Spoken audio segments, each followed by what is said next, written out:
Smashers manages to get a series, Kyle. Well, first, if Alliance win, they're also probably going to TI. Like 90, like Yeah, same based on probability. points, as based on Secret. points. Here's the 99% back, yeah. Yeah.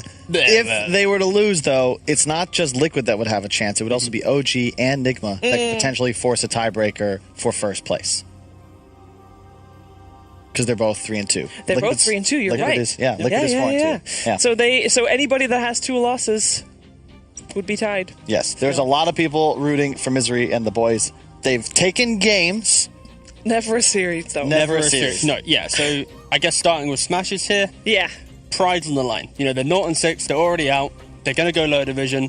This is the final kind of main official that they can have against a tier 1 team before they have the TI kind of qualifiers. Yeah. So for them, this is like at least some proving ground where we didn't have a good DPC. We're still playing online leagues, but we have to try and at least prove to someone we can beat a team that most likely will be going to TI, and hopefully that might motivate them to have a better run within the qualifiers. It's a morale series. Exactly. Yeah. That's literally yeah. I think that's a pretty big pressure point there for the squad. We'll see. I mean, we saw even in the Eastern European region the other day, Extreme playing, it seemed a lot better. Yeah.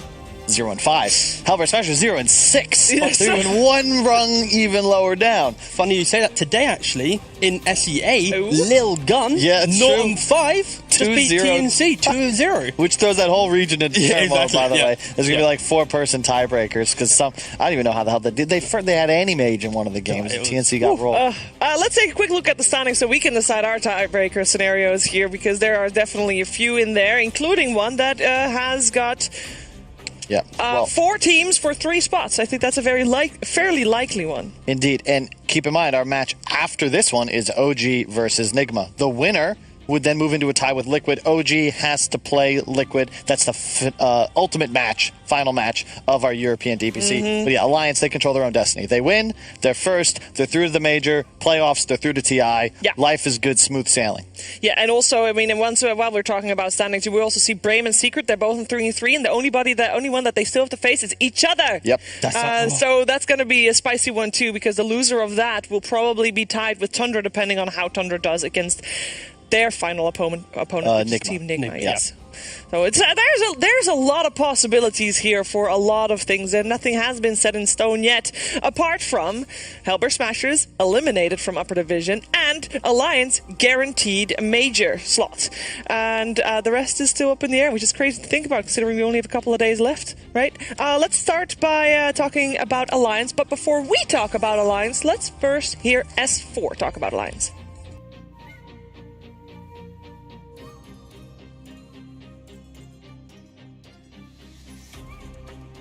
Even in these big teams, I haven't always been on top of my game. But that's something I learned. Like, after being in all these big teams, it's something I learned that you really need to focus only on yourself. Don't focus on these teams that you're in some big team like OG, Secret, EG, like whatever team you're in, you have to focus on yourself. In the end, like every other new up-and-coming player. Running them over, another LSA getting dropped, and that's going to be the Aegis. You don't ride on the team's success. Your own individual skill brings the team's success. And that's what you should focus on. That's something I learned the hard way, I guess you could say. Right back in again. They do have the stun. Do they have enough damage? The LSA, the Laguna, the Ravage comes out, and they do finally manage to take down 9, and they're going to chase down 33. Let's put him up there while we're not playing. But jokes aside, it's just like our team mascot. He hasn't been at the bootcamp. Like, he has never been here since we've been playing for like a year almost. And I mean, we miss him, so we had to put it up.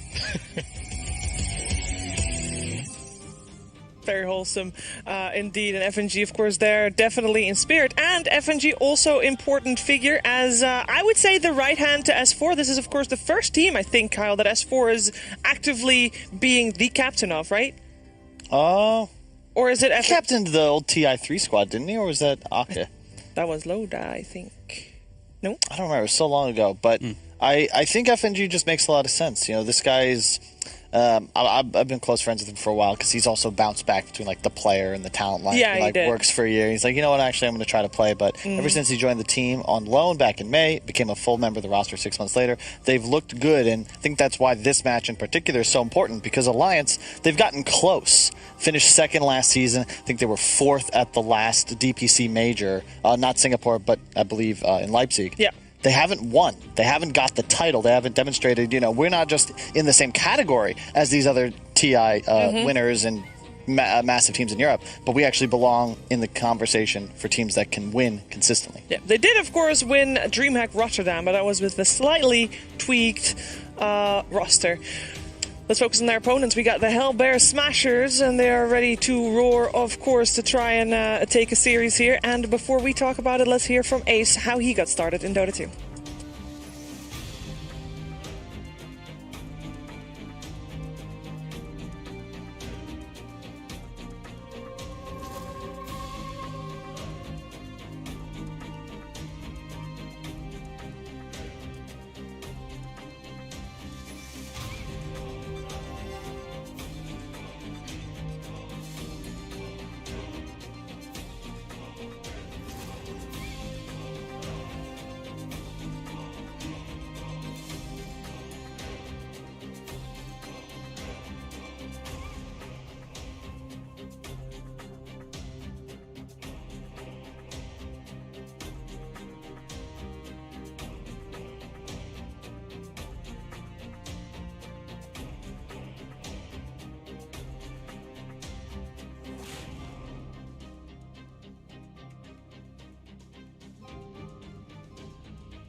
Of the series as well, just to prove a point to themselves.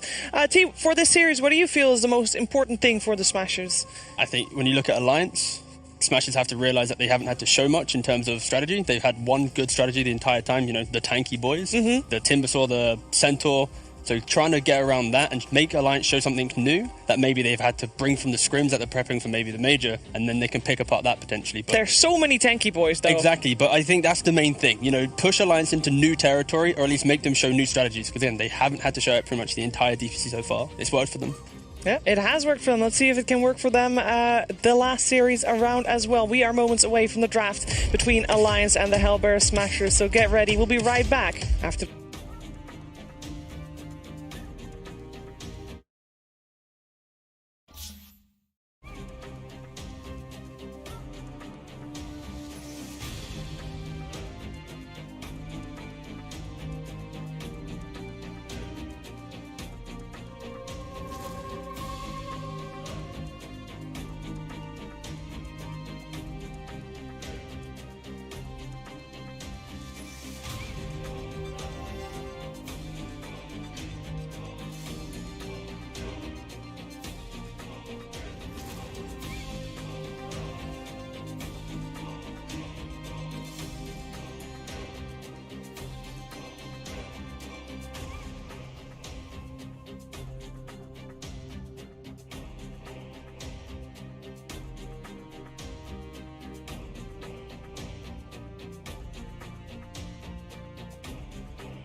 Dire team ban. Alliances turn to ban.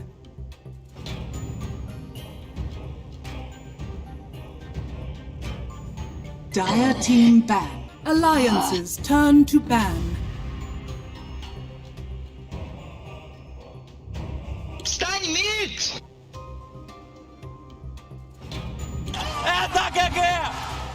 Dire team pick. Alliances turn to pick.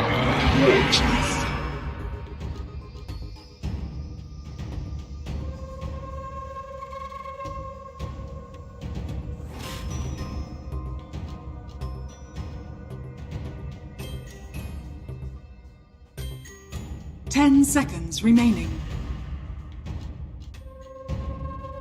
5 seconds remaining. Alliances turn to pick. Grimstroke. The first game of this best-of-3 series in the upper division of the Western European DPC League coming your way here. DreamLeague Season 15 powered by Intel. And we have got the draft ready for you all. I'm very curious to see what the teams will have in store for each other. We know that the Hellbear Smashers really want this victory, but we also know that it's very difficult to draft against Alliance because, as pointed out earlier, there's a lot of tanky boys. And speaking of them, we already got a few here. I guess one way of preventing Alliance from picking tanky boys is picking them yourselves. Okay. Whoa. Very early TA pick, but I've seen Stormstormer. They were playing that today, actually, in the Pinnacle Cup. They were winning, and they're also doing quite well in that tournament. Of course, more populated with Tier 2 than Tier 1 teams. If you look through Alliance's Dota buff, you'll find a lot of the games that they've lost, not the series, were to teams that had superior late game and the ability to control Roche. They lost to Void twice, lost an Elder Titan, Morphling, Shadow Demon, Willow, and I think if I'm Hellbear here, I'm looking to kind of double down, get the early edge with TA, maybe take a Roche, but also have Ace on something that can secure you the game after 30 minutes. And Alliance, of course, keeping it simple. Grimstroke Mars, flexible, but likely the offlane Mars. The Limp will play it. I guess the main thing when looking at Alliance so far in the season, they've pretty much been able to win games in most capacities, right? They've had the games where they've stomped, they've had the games where they had to make the comebacks. Yeah. And that is where Hellbear Smashers, the way that they've played is often when they've won games, it's been non-stop aggression, skirmishing, that instant collapsing of the map, and they need to make sure they don't slip up, because Alliance will be the team that will capitalize on like one miscue. Let's say Stormstormer gets a bit too eager with a Blink Dagger. Suddenly he's now inside the Mars, and So a lot of pressure on Smashers just to try and execute, because that has been some of the issues, is overplaying their hand, because Alliance, very clean, very methodical in making sure they always find a way to victory. Yep. Hellbear, unfortunately, they kind of crumble at times, it feels. They drop the ball. Not quite as hard as maybe Team Spirit did the other day. That was tough to watch, but it is kind of a product of the composition of Smashers. When your captain is in the offlane role, the role that often can be sacrificed within draft and game, it is hard to keep up that kind of psychological aspect of let's get the boys motivated to find the win. So it is also kind of just a unique position. Yeah, no, I experienced that myself. As offlane, you typically don't have an accurate read on how the game is going because you're so focused on your own lane. As a 5, you know what you feel, you have a better idea of how is the entire game going from a top-down level. Is my carry happy? Is my mid happy? Offlane, you're not supposed to be happy. Yeah, it's kind of what you see, I guess, with Alliance, you know, S4 being the captain in offlane, and then they push in FNG as well. Of course, that's kind of an old transfer, but you can see why they're bringing in more experienced voices within the team, because again, you cannot have your captain be the sole shot caller from the offlane. Especially on some of the more, I remember trying to play micro-intensive heroes. Trying to play Furion and shot call is impossible. Your only call is, haha, I've skipped the wave, haha, I go rat, you know, like it only gets you so far. See, the bans from Hellbear make a lot of sense. And this is the danger, though, when you do first 2 TA, you have to cover it now. All 3 bans targeted up against lane counters, and there's just, you have to. Like, this hero has to start off well. Has to be able to control ancients, cannot do so against heroes like bad. But that also means that they can spend those bans on the heroes we keep saying Alliance are really good at. Yeah, I guess the main thing here is for Smashers, when they have this pick phase for the TA, they're still going to be able to respond later with having the carry pick, right? They're going to be able to see 4 heroes, then pick carry. So they don't have to ban counters to their carry, because they'll have another 2 bans for it. Alliance, they make sure they have some kill threat on the TA now with the clockwork.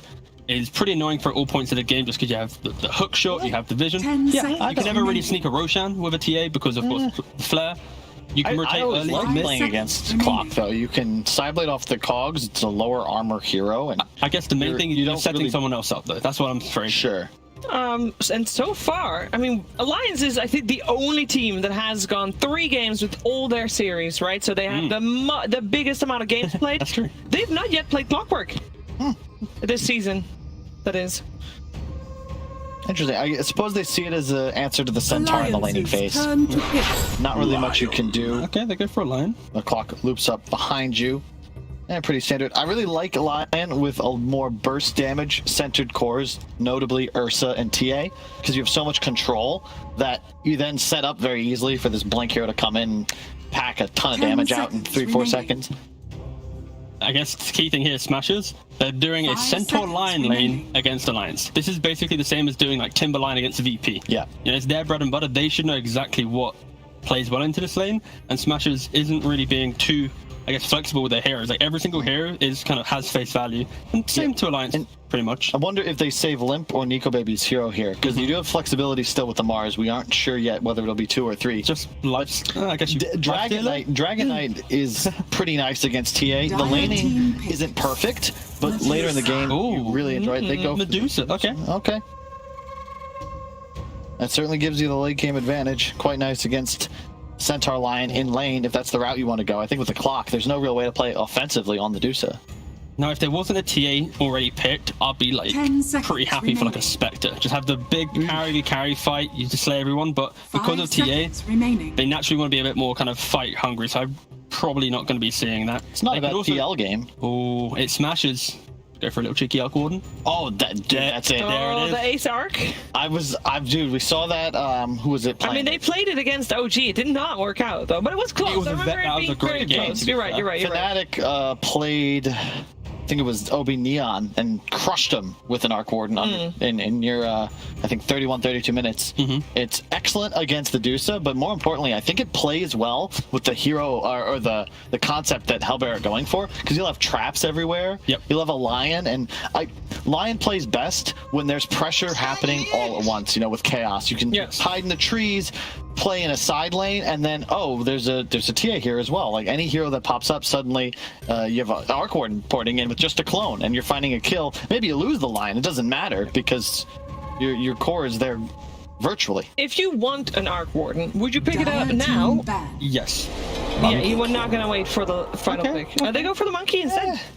I'm not a huge fan because they just won't put the Mars there. I think they probably will though, just because you have.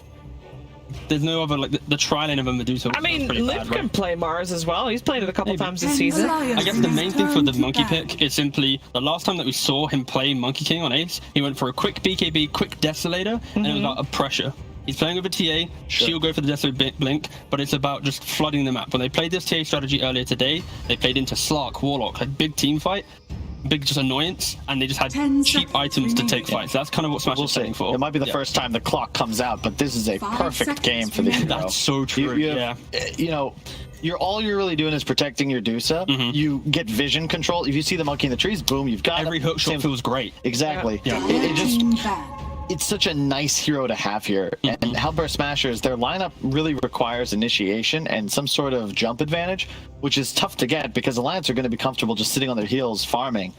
They will have the late game the way the draft looks right now. In regards to Alliance, I'd like to see the clock actually in a 5-roll in this game. Yeah, me too. Because Medusa needs someone to cushion the aggression of that. So it's just going to be Grim Mars offlane duo, clock bodying for the Medusa, and it just makes the 5 clock even more happy that which is really my concern, because I think Grimstroke Mars is pretty damn good against a Monkey King. There's a lot of damage for sure there, and that's why this last pick 5 Alliance is banning out much stronger potent laners with the Enchantress, for example. What can fill that role though as a bit more of a laning presence? Yeah, the DK ban. Well, it's not game 3 what yet. Could Alliance pick last overall? I mean, there's a lot of heroes still in the pool that Limp plays if he's not going to be the one playing the Mars. Sure, 10 but seconds it's the remaining. matchup against TA. That's the thing. And Oh, this is Razor good. DK both Dire win the team lane or at least trade, but more importantly, the link. Like they would neuter the Smasher's damage output, and that's really all you have to do as Alliance so far in this draft. Is just delay the game until your Deuce is online. Love this Oracle ban as well. It's less about laning pressure at this point, but more about the fact that Monkey King will be able to stand his ground, into Medusa 10 also stand her seconds ground. remaining. It gives that Monkey a little bit extra into the fight, and of course, Oracle into a full 5 position seconds Grimstroke will remaining. have some upsides there with a Purge on the Ink Spell. And now they need to think of a strong 5 position that can lane into both Mars and Grimstroke. Chen. They've done it before. I think you need creeps in your draft. That's my concern. Besides Because the right bottom, now, Centaur in theory is going to be your frontliner, but right now the way Hellbearer Smashers take fights are like Alliances the turn to isolated fawn and everybody pounces. They don't really want to be walked at. Okay, yeah. That works. I was thinking like maybe they want to go for a bit more team fight just to give them something to get over the hurdle, and they actually have quite a nice lineup, honestly. It's going to be the key thing for them is their laning phase should be okay. The only concern is simply the Grim Mars 10 into Monkey seconds might be remaining. pretty annoying, but the Warlock kill offsets that, and it's all about that first Roshan. How do you get that 8 Roshan, 5 seconds itemize for remaining. aggression, and break down the map before Nika Baby eventually will find the farm that he always does get? What is the active mid now that can apply pressure to the Templar Assassin? Puck, Lena's gone. Puck's in the pool, but not a great matchup. Just go casual. Oh, Viper's banned. All right, okay, don't worry. Yeah, I it's was gonna say casual Viper. That would be sick. Yeah. Or you just put the Mars mid. Should be all right against T. I don't think it's favored at all. And then S4 gets something that he's comfortable with against a Monkey. Leshrac actually Choose looking your really hero. good here. Okay. All right. That could be a little dangerous. So it's all about Limp's positioning in this game because you can see the strategy for Alliance. It's kite and win the war of attrition within a team fight. If the engagement goes on for 20, 30 seconds or more, Alliance are probably winning it. Hellbear Smashers, you need to strike hard and fast, get a kill, drop the Golem, another one, Fatal Bonds, Tower or Roche, keeping up the aggression. They want skirmishes, not big 5-on-5s, and Alliance, their team fight's pretty nuts. Yeah, I'd love to see a quick nullifier on the TA. Potentially have some arguments where if Ace wants to go full aggression, go for the Deso, then TA maybe goes for like the nullifier, and then you mirror a quick Deso, Monkey King, quick nullifier on TA, double whammy, then take the fight. But yeah, this is all about Smashers 10 is high seconds pace, remaining. cheap items, pressure the map, whilst Alliance they've gone, we know that we're the 5 better team. seconds remaining. We're going to just play it slow. We'll fortify our areas with Mars for area control, vision advantage for clockwork, and then Nikabe will eventually scale to being unkillable. I wouldn't mind like skipping Blink on the TA this game, like a Dragonlance Hurricane Pike later, just because you're playing against clock. I think you're going to run into trouble on Smashers if you invest too much into early Blink daggers. And let's say Ace does go for an aggressive build. Suddenly you have so much gold spent on positioning tools, one fight lost, and suddenly Medusa farms the triple ancient camp, and it's just like, oh, well, okay, we lost. And for a team coming in as the underdog here, Smashers, do you like that the pressure is on them? I like the fact that they've had a series already today, a different tournament. They've had success with certain heroes, and they're bringing that straight into this series, riding kind of the coattails of previous success. So it puts them in a, we've already won with this. We know we could maybe win and prove everyone that we They got to get out of the back. Yeah. It's Grimstroke Pugna as well. This is like the OG TI winner special. You get space in a fight, double decreps. Almost all of the damage. killing him late game. Oh, the suck and then the It's all late game's physical. disgusting. Oh. So you both still think that despite you like what Smashers has, Alliance still going to run away with this one? I just hope that Smashers have come out swinging so that we get a close game and we get to see the clutch team fights that both these teams should be able to present going into the late game. Okay, the hopes are for a close game here in the first game of the best of 3. Let's find out if we're going to get exactly that. It is Moxie and Purge for game 1. All right, well, this is a big day potentially for Alliance, and it looks like they're sticking with the tried and true, as well as the Hellbear Smashers here, Purge. Got a lot of early aggression coming out from this draft. Yeah, I like what Alliance is doing here with their heroes. Pugna Grimstroke is really, really strong in the mid game before BKBs come out. So, and usually heroes like TA or Monkey King buy at least one item before they get BKB. So, if Alliance has great positioning, if they're clockwork hook shots, disjoint some of the chain stones are the nice team fight that Hellbear Smashers want to do. They have great solutions. I mean, just putting like a cogs between Centaur, who's initiating, and everybody else on his team is really beneficial to make sure that those heroes can't fall upon your disable. So, Alliance has some really good tools here to deal with the enemy draft. Now, do you agree with what Kyle's saying on the desk? I know that's a tricky thing to answer because I know a lot of us. My brain turns off. Now Kyle starts talking. What did he say? So he said that he would prefer, actually, with Stormstormer here on the TA, not to go for that Blink Dagger super early on.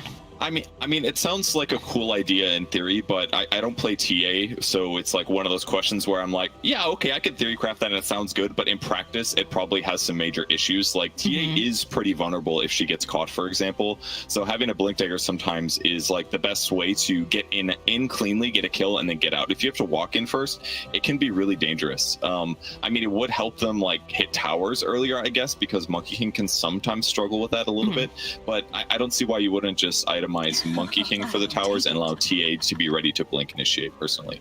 But maybe there's some value in what Kyle said. I just haven't played the hero enough to justify that. But considering I see every TA by Blink Dagger, I have to assume that that would be a poor decision for some reasons.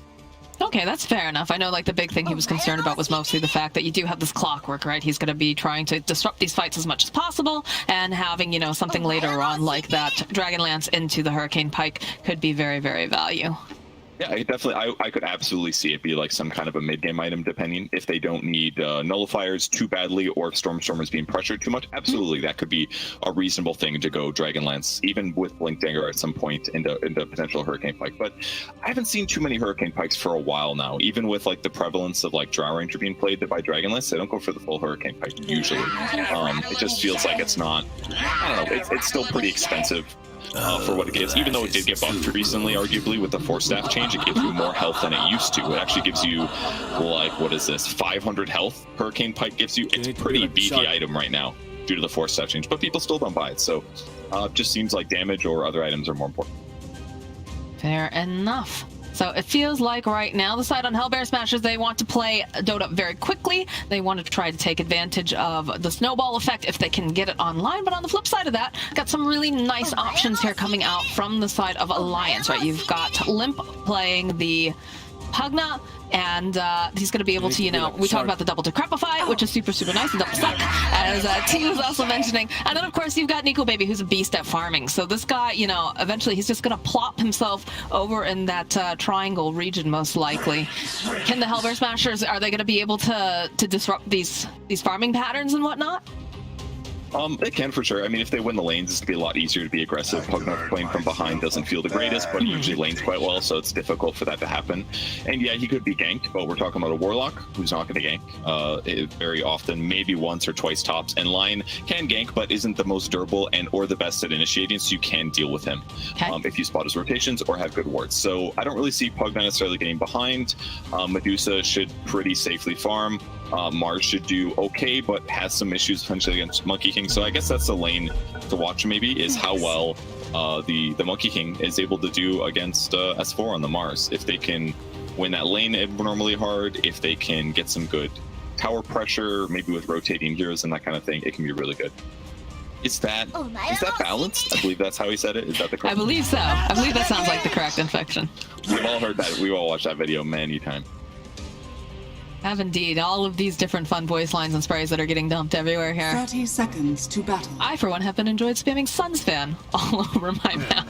Yeah, the graphics are cool. I mean, it's very different, right? Because it's not all the graphics are top tier, but these Alliance ones are really good. They're really nice, yeah. I think Wogies, I believe, is the person who went and designed these. I could be wrong. If I'm wrong, I'm so sorry. But yeah, they definitely put time and effort into them. Although, you know, I'm a fan of the Hellbear Smashers, the little stick figure guy that they have during the draft, you know? Somebody had to make that too. The battle begins. Over to your French, I haven't seen. Oh, I see on their flags, yeah. I could have made that, guys. That's it, guys. Funny. Purge is now offering. He's going to be offering up his services here to design sprays. Hit him up, Purge Gamers. I, too, can design terrible graphics for Tier 1 teams. Hey, how dare you say that? That is a great graphic. I enjoy the little Hellbear that they drew. It's not quite, you know, the level of Alliance here, obviously. It's very nicely done. But, all right, we've got that mid lane matched up here. Creeps coming in. Pretty much even. And so it begins. Yeah, he goes for Blast, not Decrep level 1. Opting to pressure TA a bit more, I suppose. Oh, he gets the career. He does. Oh! Oh, no! That's really unfortunate. He was so close to the top of the hill, but he must have counted as lower, and as a result, he missed. Really big bummer there. God, imagine how much that would change around this lane if he was able to get the snipe on the courier this early.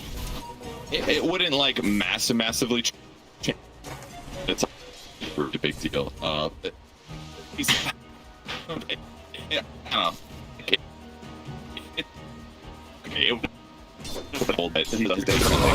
Yeah, that's what I was thinking too. Like the fact that, you know, trying to go for the bottle or whatnot and not being able to just call it to yourself easily. In the bottom lane. For Nico, baby, Gilgear on the back line. FNG is really just poking here. Can they finish him off? There's a question. The creep wave will try to use the tree. Tries to salve up. Can they turn this back around? They should be able to. Yes, FNG will fall. And Gilgear sits on very little health. I mean, that was such good harass on Gilgear initially, and I thought he was dead by turning back to the right, but the south play absolutely worked out. They get enough right clicks in, and a first blood. Really good for them. Gets split, I suppose, so but they both get decent gold there. Not bad. And there's more harass that they can place over on the Medusa as well, knowing that you don't have that pesky clock poking around the back lines. He's back already, not that deal. Ace on the top lane doing a great job dodging nukes so far from Grimstroke. They're just going to spam out this wave. Tofu healing Ace and Fatal bonding entire creep waves and them. If they stay low, then they're going to have to play even more carefully here. Out of worry of going for kills. But they've got a decent amount of regen still. Just going to be a pain, typically.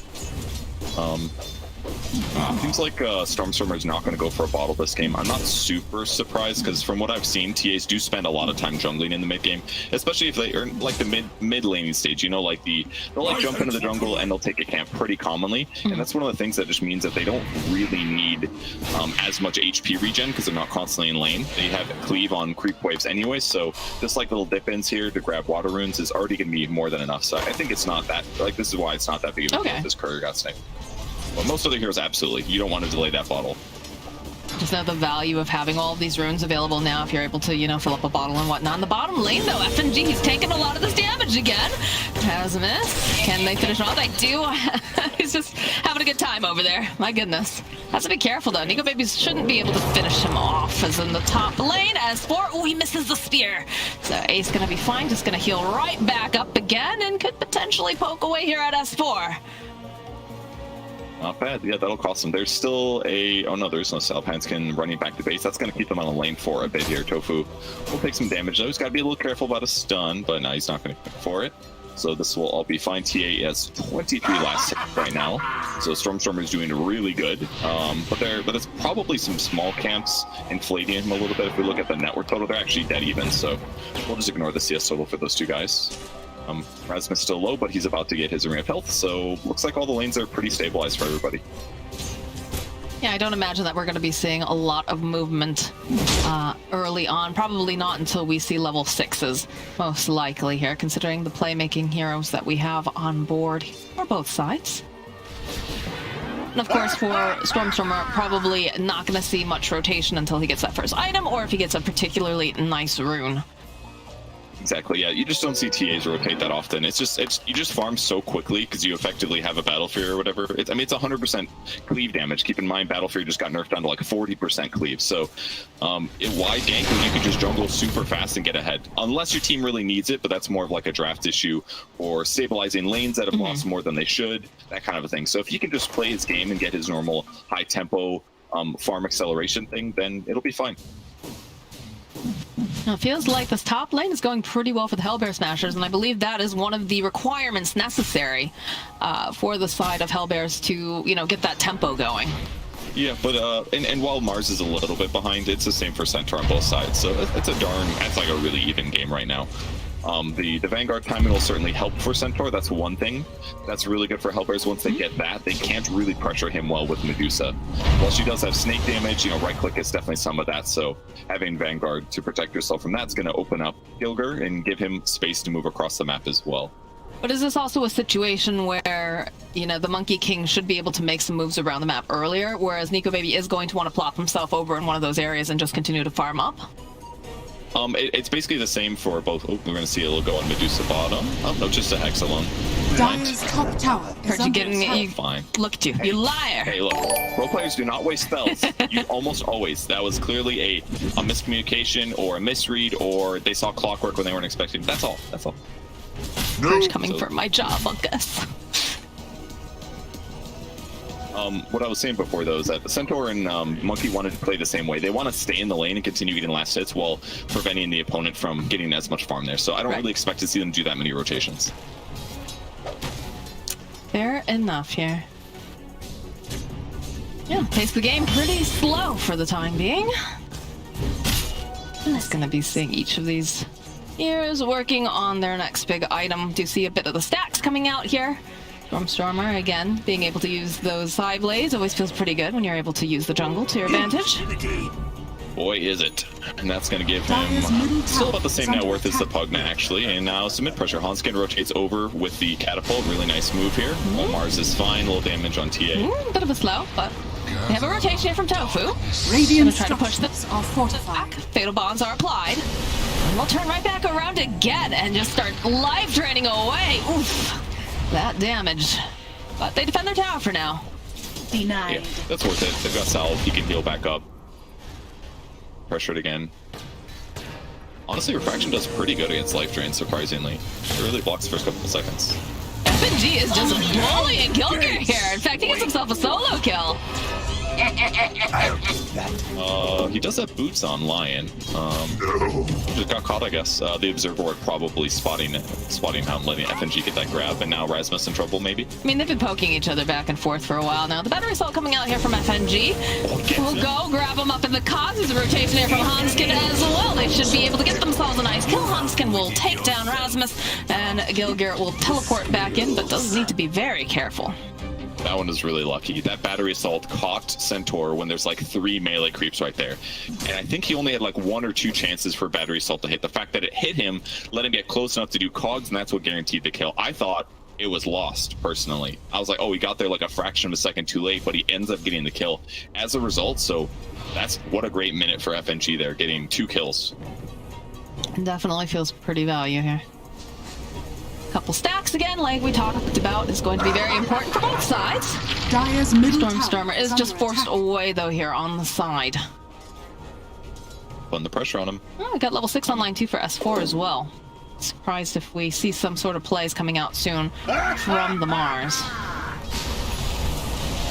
Same thing keeps happening. He approaches the creep wave, he gets decrypt drained. I almost wonder if he'd be better if he'd go somewhere else at this time, but the reality is that if he leaves, then Pugna's just going to take his tower really quickly here.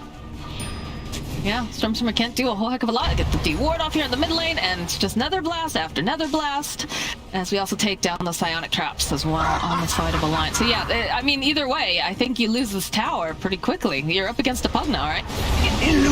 Yeah, there's not that much you can do. Stormstormer? Stormstormer. Oh, Hanskin and FNG have found themselves a TA, but they won't be able to get the kill on FNG, so Hanskin now having to be very, very careful. He's gonna get the pop, the little trap pop, followed up with the Earth Spike, and Tofu will collect the kill. Middle tower is under attack. Not terrible. I thought that was really looking bad for Stormstormer, but a good choice for him to just turn around and go for that kill.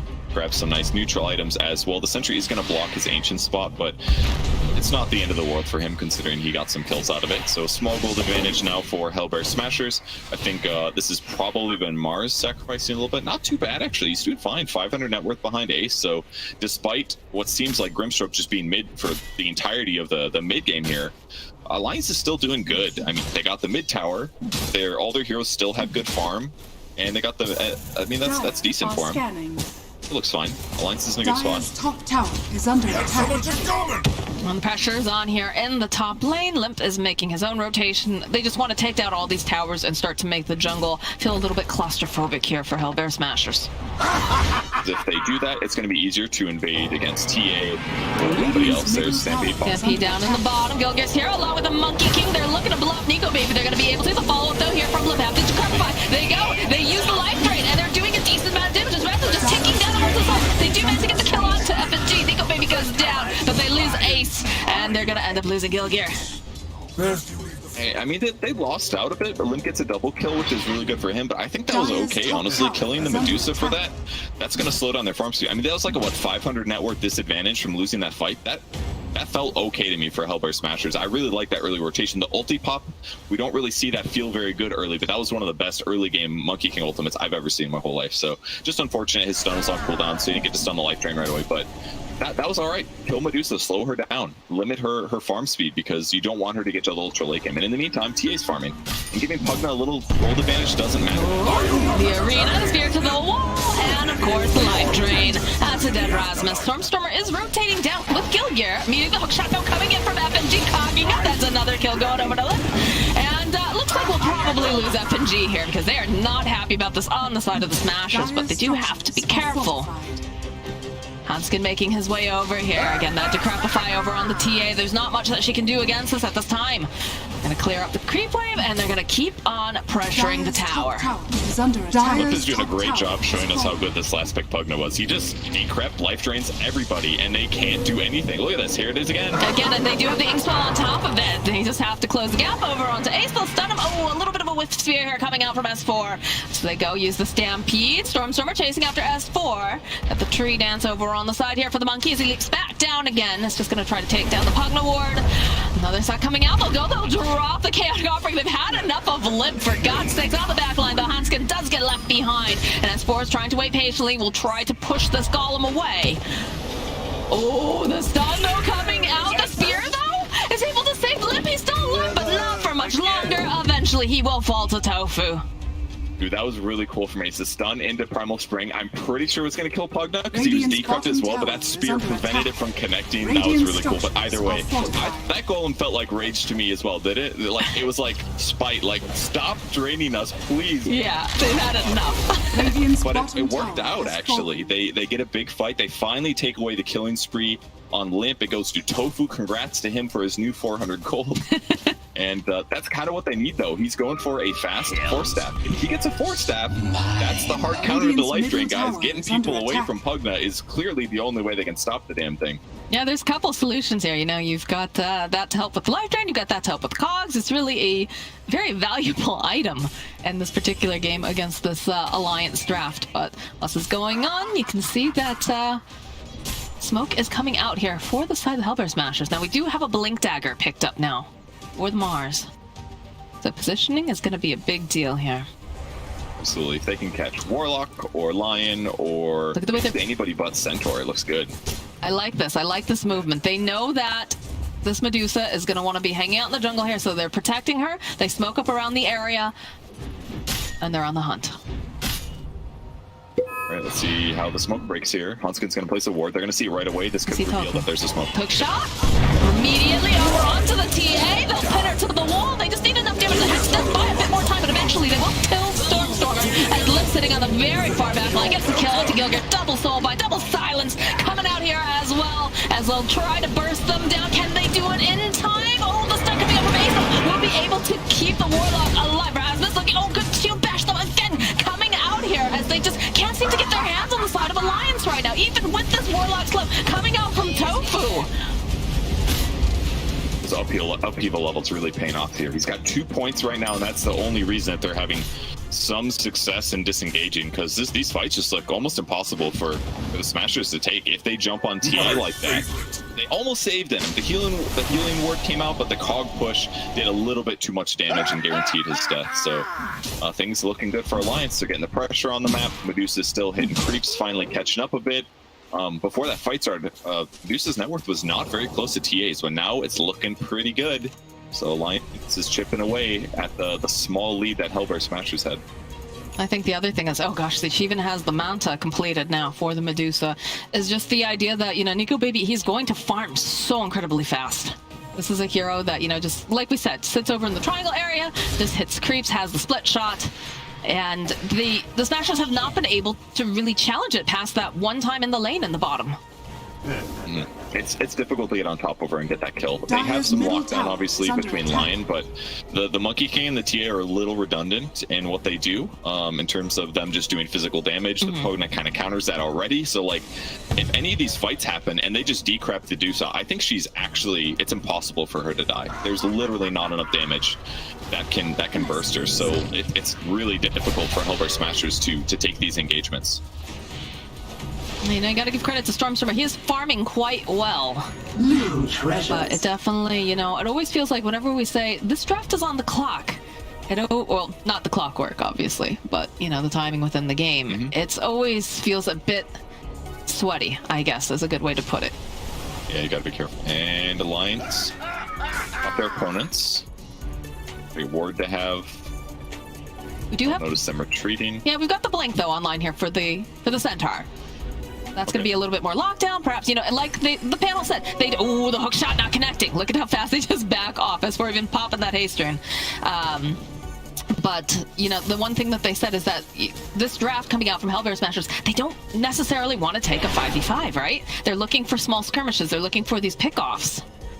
This is pretty good for them to potentially roach it. With hookshot being down, Clockwork's not going to be able to be as... They scan immediately. Look at this. Is it going to be fast enough, though? We'll see. I don't know. A lot of physical damage. I mean, they don't have the Deuce, Nico Baby's all the way back at base. He teleported home, so I'm not sure. Do they still try this? They can't even hook into C. It belongs to the side of the Hellbears. They get a pick off. They're going to grab S4. At least he's got blink, though. Does have the blink. He's got someone nearby, though. Immediately saying, all right, they fight up with this arena. The Soulfly comes out. The finger came up, but it wasn't enough damage. And they split it off to the side. They do manage to go and drop down. They get the kill over onto Hanskin. On the back lines, S4, he survived a little bit longer, but he is going to eventually fall. But that is, again, the Aegis getting taken off of the TA. All right, they're going to look for some more kills if they can get them. A lot of cooldowns. They should have hookshot now, though. They have the Deuce nearby now, too. A great fight for them, though. Radiant's middle tower is under attack. All started from the missed hookshot. I think it was blind when he threw the hookshot. I believe their smoke broke, so he thought somebody was standing on that cliff is what happened. And because of that, they get Aegis. That trap was able to catch S4. He did not blink in time. He could have blinked after a trigger, but he didn't get it off in time. That forced him to use a less than ideal ulti. And then a great initiation from the TA as well. They burn Aegis for it, which is a great kill, but still 2 kills, and they got the tier 1 tower.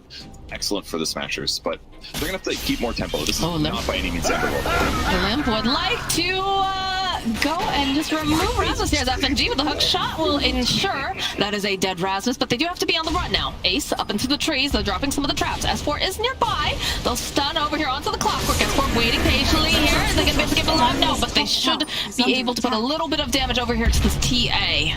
It's the rest of the side of the Smashers getting into position. Again, it feels like they're just continuously buying this time here for the Deusa. Smashers having to be very, very active right now, but the problem is they don't have creeps. They don't have, you know, they win this battle, and then what's their objective that they take, Purge? In this case, it's not as good, obviously, but they've gotten objectives on the Smashers the last 2 fights at least, so even if they buy a little time, right now it's okay for the Smashers because they're hitting a big timing soon. Once they get BKBs on the Monkey King and the TA, the Pugna just doesn't matter anymore. Pugna's going to have to start playing really defensive instead. Nice spear over to the side here. They even go, they drop the arena just to ensure that they get the kill on Stormstormer. And Limp is hunting. Hook shot coming in again from FNG. The push back immediately. This is just going to be a dead Warlock, although he had to force everything. Tried so hard, but the stroke of fate coming in from Hanskin will ensure that Tofu falls. Very greedy in some ways. He de-warded his Berserker Ward. He knew his opponents were going to regain control there, but by de-warding it, they spotted him in time. They get him with a hook shot. He dies, so saved them from getting experience from his ward, but then he dies himself. I mean, his ulti wasn't up for 25, so it's not like they're going to fight. Roche isn't there either, so not the end of the world, but still a bit defensive for Hellbear Smashers. They just need to finish their BKBs, and then fighting is going to be so much easier for them. Mars is going to feel less, Pugna's going to feel massively less, and the right-click heroes can do what they want at that point, outside of, like, Stone Gaze and Clock. How did Ace's courier die? Clicked it in the wrong spot. I guess. That's how it always dies for me. I'll try to send it to myself, but I right-click the ground before reselecting my hero, and then it might be somewhere weird and ends up dying. Oh, no. He didn't lose any BKB parts, though, but... I've been told sometimes the couriers like to make some weird detours in the middle lane too. Radiant's bottom tower is under attack. When they're walking? No, like just traveling through. Sometimes they bug out, actually. It's happened a couple times. Positioning here around the top tier 2 here for the side of Alliance, and you can see they're just doing some mirroring action currently on the side of Hellbears. That's something to do while they're buying time, for sure. FNG is teleporting, though. Figure they've got this tower in the bag, and they're looking to probably try to fight them off of the building down here. Yeah, the smoke comes out. FNG trying to get into position. Does see Stormstormer. Careful, the teleports are coming out. Hookshot in, again, immediately over to the TA. Going to come, throw right off the side. They go, they drop the cannon over, but look at this damage. The Soulbind comes out again, looking to the spear over. They're going to be able to go. They take it down. Follow up here over on Gilgear, who's next to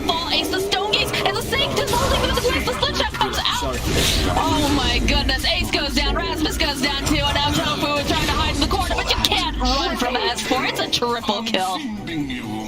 FNG punishes them so often in this game. He's been playing so good. This clock is so value. Oh my gosh. They see it coming. They hook shot the TA consistently, and he can't blink afterwards, especially with the Ink Soul. He got refraction off. He might have been able to blink out otherwise.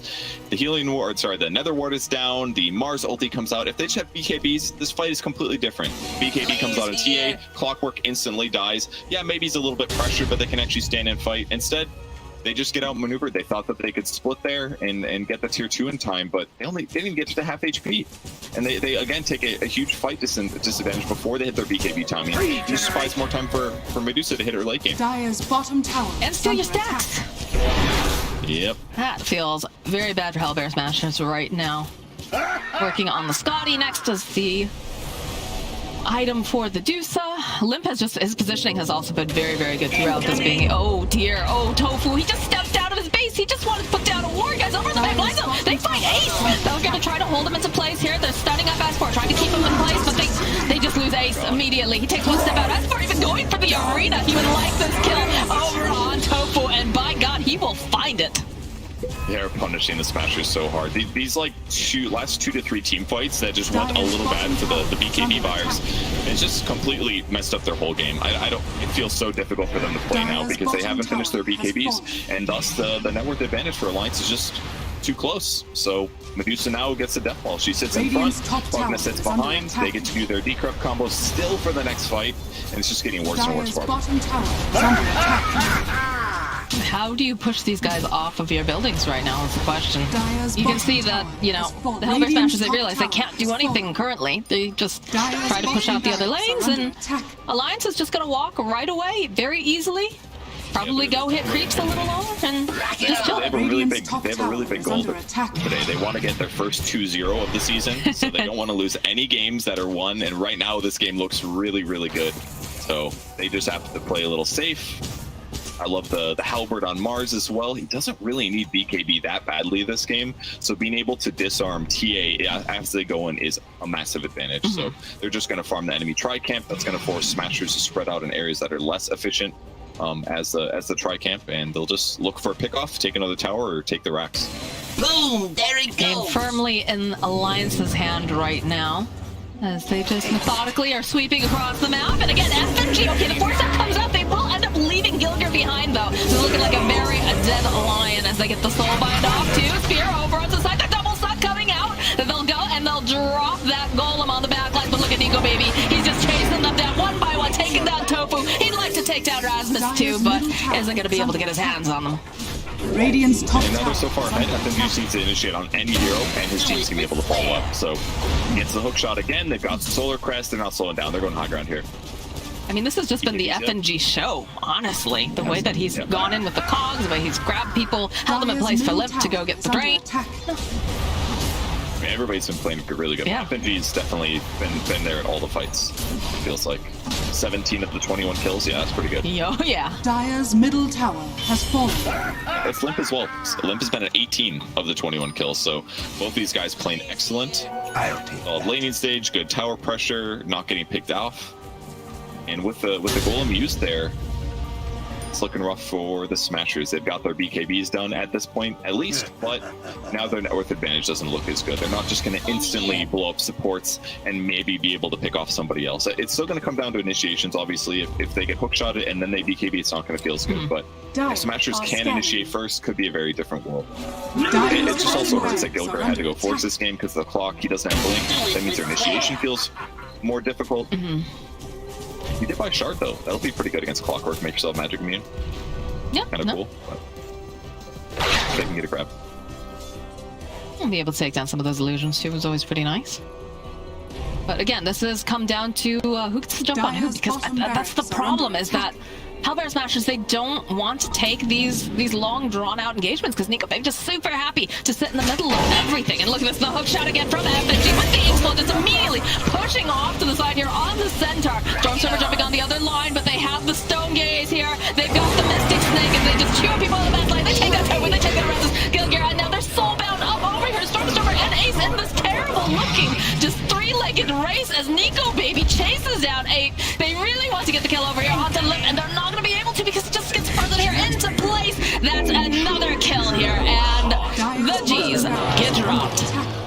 I mean, it was time basically. They needed to hit this BKB timing against their opponents like a couple minutes ago, 4 or 5 minutes ago, without giving them team fight advantage wins. And they just didn't hit the timing. And the reason that fight started the way it did, I just saw the sentry was slightly too far to the right. It didn't spot that observer ward that was far left of that cliff camp.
right here. It is the question that is Enigma, Io, Keeper of the Light, and which other hero are known as the fundamentals? Is that A, Weaver?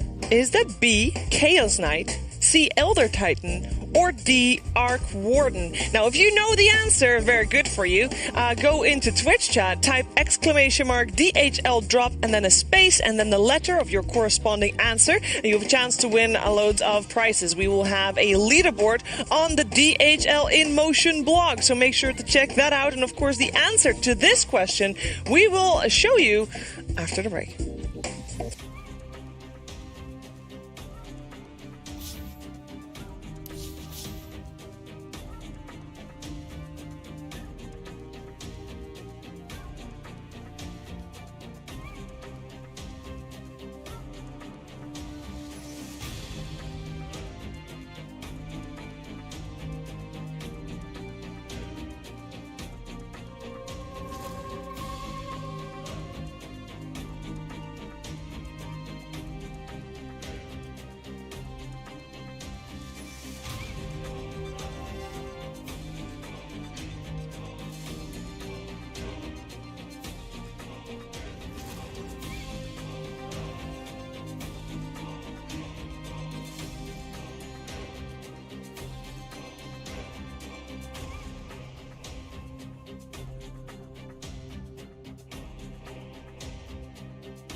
Alliances turn to ban.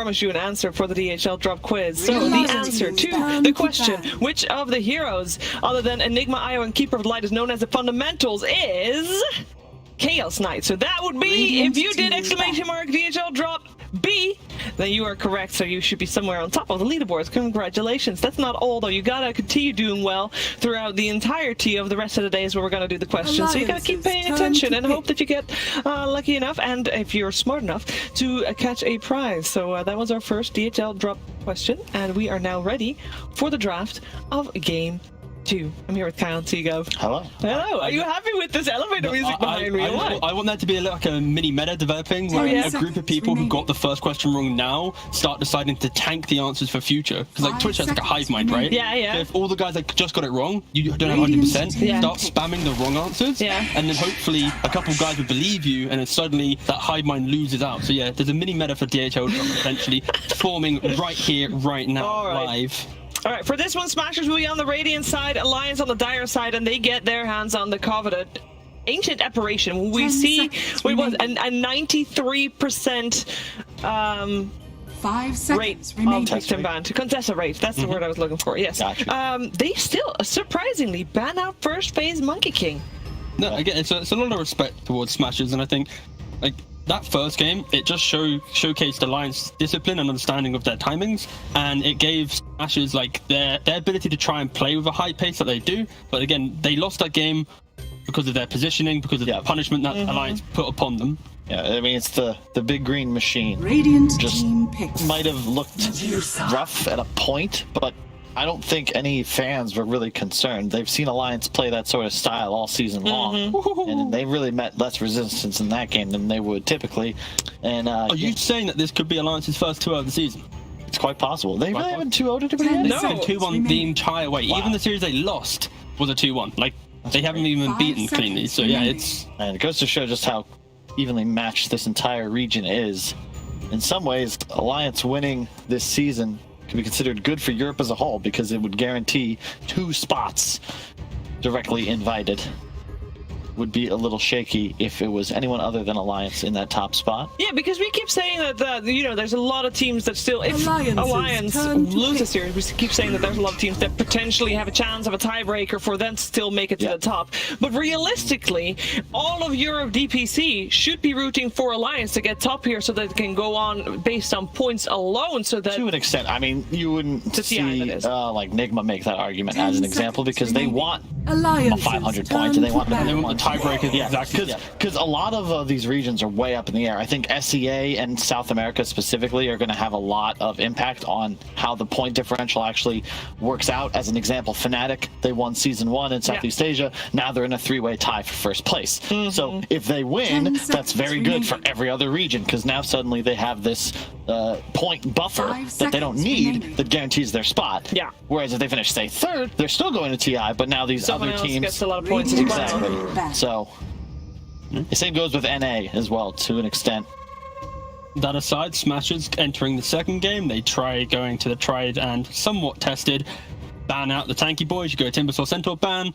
If you don't pick up the Mars, it gives Alliance that next pick in line. I think they're the key 3 to Alliance's success so far. There's only 2 bans, so Alliance will always be able to get at least one of them. What do we think of the Tree and Protector? I love it. I was talking with Fogged about this. He thinks the hero is busted, and I can agree. But a lot of it comes down to the skill build and how the hero is played. What do you say, T? I'm just going to say that Holy Locket, of course, works on your living armor on towers as well. That's why we're seeing that being a rush for the hero. And I don't mind it, because I think we've just saw it in low division, the idea of Tree, which is when you have a carry that naturally plays into the jungle, this hero can thrive playing off of grasp, keep the tower alive. And when you already show like an AA5 and then you respond with a Mars, this isn't just innate tower pressure coming out. So it does give Smashers game 1, high pace, high tempo. Game 2, they're like, okay, no, let's slow the game down, give ourselves a way to play into the mid to late game, and don't force ourselves to constantly try and find engagement, because against Alliance, they're going to pick you apart. I'm concerned if they don't ban Nico's PL, though. I think Illusion Cores look very strong in this instance, and keep in mind, Alliance, they just won a game with Deuce. I'm sure that they have answers in mind. Yeah. The Mars specifically, I think, was a big key for them with the Deuce because it provides the AoE control. It's a pretty even lane no matter what it's up against in the off lane. And it's also very good against the Deuce. You're going to eat all the arrows with the Bulwark. Yeah, and that's why you see also they're banning out Puck and Axe, all heroes that are able to make people face the way of the Medusa. Or rather, Radiant, you know, keep them in an area, keep them controlled. Love to see a Beastmaster from Rasmus. One of his better offlane heroes. I believe he won the Shanghai Major while playing it, though of course it was a little stronger when you could buy Necrobook. I will give a little bit of props here to Smashers. Though we see the player cams, they are keeping their spirits high. They're still smiling. You know, they're 0-6. They're a game down now in the final series. And they're still being happy, still enjoying the fact that they get to play in the DPC up division. Yeah, They're final series. This is the most glorious time to be a professional Dota player. When you're in a big match, the enemy team needs a win, and all you need are memes. Playing for the memes. It's just... memes make the dreams. They do. They're going down to Division 2. What does that mean? That's a good question. I don't even know. They still get to play qualified. Yeah. What does that mean after TI? The next DPC season seems like so far away. This one started like a week and a half after the major ended, whereas the next one will be in, what, like 4 months, 5 months? After we've crowned the next champion of the world. Yeah, it's wild. That is wild. Smash is now respecting pretty much just Nika, baby. Oh, you know what? I'm Medusa. You're going to know what you're going to want to play, so they get rid of the counter, which is the anti-mage, and then the pressure that is applied through Morphling and Void. And they go back for the Lion. Pretty much just a block pick here. When you see Alliance with this Mars, you need to think of what's that +1 with it, and often it's Tanky Boy plus Lion. We can develop the analysis of that strat there, and yeah, you just take away the Lion. 10 seconds remaining. They could just... You don't really want to go clock anymore because, of course, against Tree, Medusa is kind of underwhelming. Pretty nice Darkseer game for Alliance if they wanted to put the Mars to mid. I'm still feeling a 4th pick PL likely going to come out, but here you're just going to take Hanskin's hero. Well, Alliance hasn't really played against Medusa so far in the DPC. The one time that they did, they tried running a Slark, where it was very kind of hit and miss early game, didn't really get into the game too much. Couple, well, you say tried running a Slark, they lost that game. Hence tried. Because they haven't tried it again. No, but they haven't had to play against Medusa again. Yeah, exactly.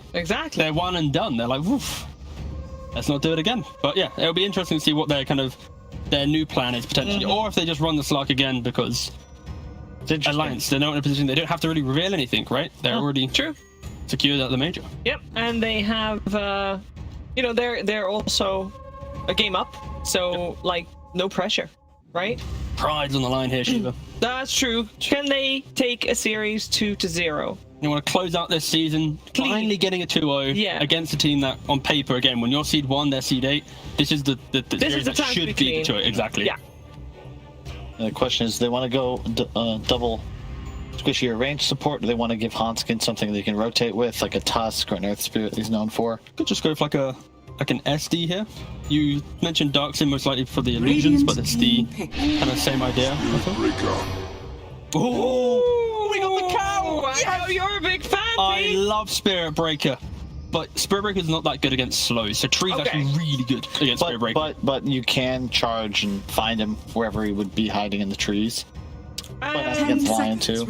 Alliance, in their very first game of the entire DPC League Season 2, they played the Spirit Breaker on Hanskin. They also went for the Limp Mars that game as well, by the way. It did not work out. There was a PL in that game too? There was also a PL in that game. I will say, I think it's much more likely now that Darkseer does come out. This is the old school combination. Darkseer, Spirit Breaker, put the Mars mid, really active. Tango. Okay, wow.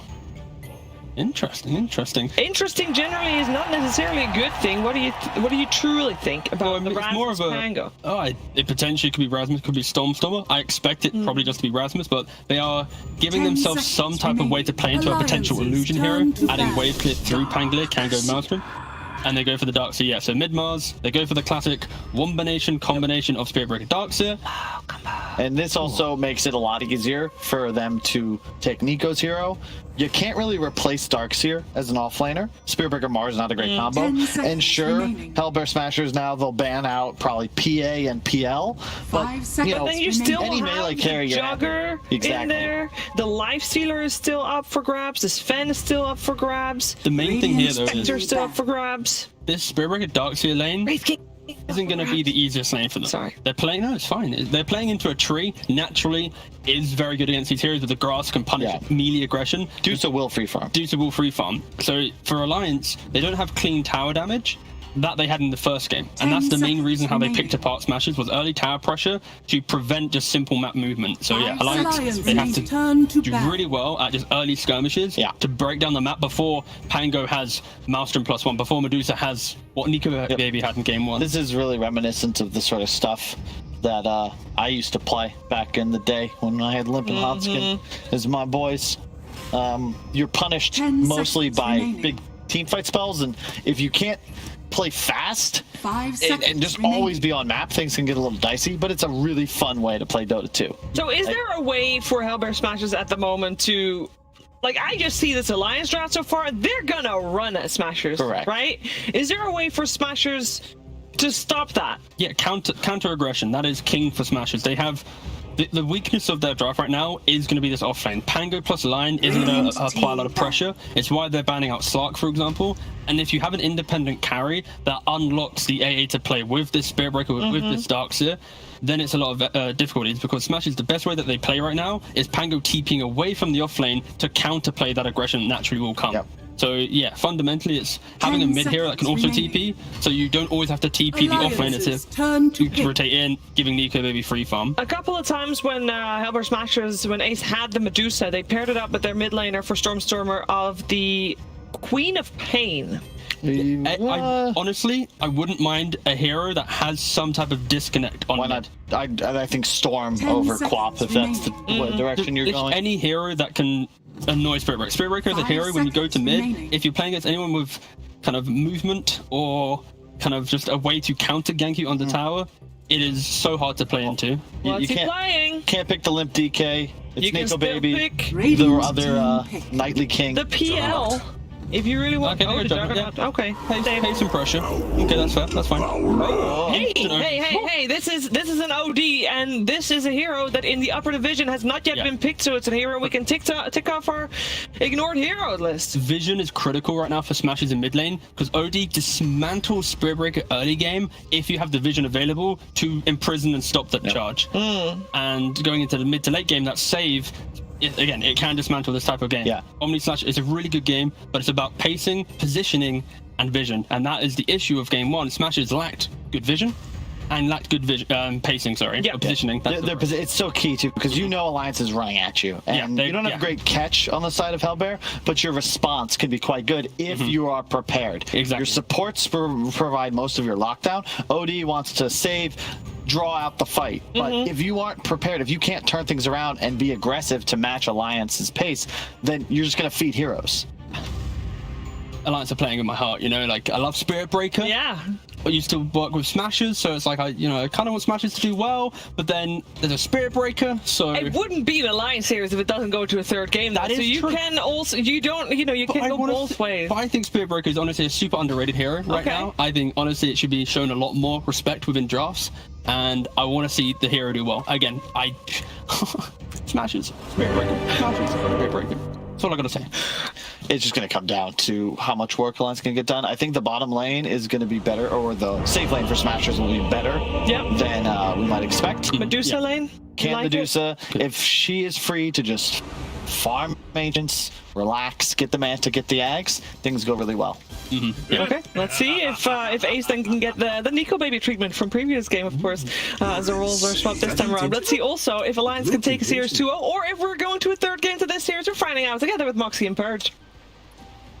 All right, well, we have a couple heroes that I don't think we've seen in this region yet at all. Purge, how do you feel about them? I know T's very excited about the Spiritbreaker. Yeah, he's been he's like the Spiritbreaker fanboy for sure. He loves the hero. He plays it a lot personally. He says it's underrated, yet almost nobody picks him. And but Alliance picked him. If it was like Hellburst Smashers, I'd be like, oh, okay, they're trying something weird. Maybe it'll work.